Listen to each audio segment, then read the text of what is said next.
Hi, this is Dan Cortopassi of TSG Multimedia. Today I'm reviewing an N-scale Union Pacific 4884 big boy locomotive from Athearn.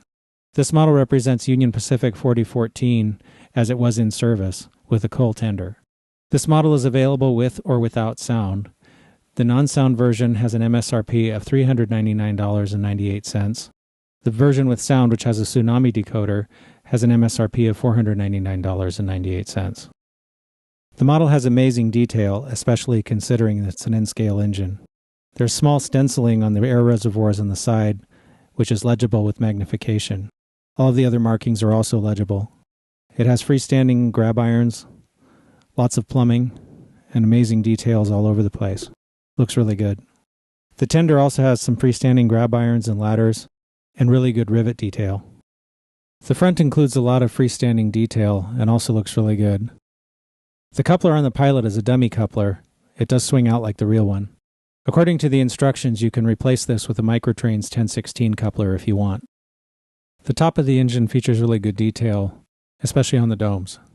One thing I thought would be nice to improve is that the smokestack is painted silver on the inside. I think a little black paint in there would make it look a lot better, less obvious that it doesn't go anywhere. One nice touch is that the whistle is a separately applied part. There's also really good detail on the top of the tender, including the railings along the side, the water hatches, and the coal load. The rear of the tender has a lot of nice detail that's sometimes not seen in N-scale, like uncoupling levers. The tender is equipped with a McHenry coupler. The coupler was slightly low according to the Microtrains height gauge. So the engine is connected to the tender with a drawbar that seems to be more or less permanent. And one thing I noticed is that the spacing between the tender and the engine seems a little bit wide, and there doesn't seem to be any way to adjust it. So probably not that big of a deal, but I think it would be nice if there was some way to reduce the distance. Athearn recommends a minimum radius of 15 inches for this locomotive. The locomotive picks up electricity from the main drivers on both sides, and also from the centipede part of the tender on both sides. Some of the wheels were out of gauge on the tender and on the trailing truck. All of the drivers were in gauge, fortunately. The model has traction tires on the first set of drivers on the front truck and the last set of drivers on the rear truck. I wasn't able to separate the engine and the tender, so I weighed them together and got 7.6 ounces. I was able to register 1.5 ounces of pull on my force gauge. I'm running the engine on DCC. Turn on the sound.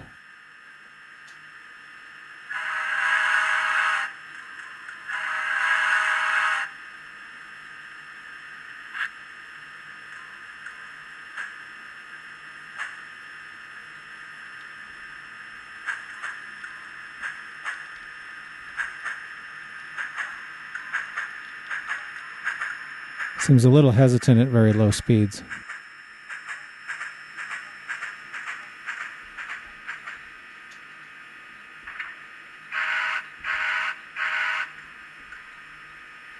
Tsunami has a short whistle on the 3 key, long whistle on the 2 key.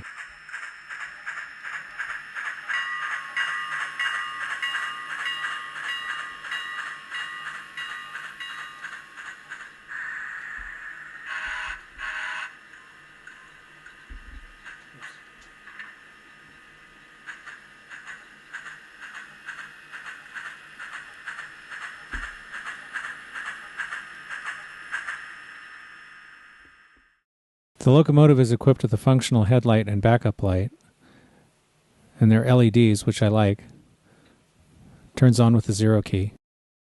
So the lights are directional, so when you put the locomotive in reverse with the F0 key pressed, the backup light comes on. Overall, I really like this model. It has a lot of really amazing detail and really captures the look of the real 4884s.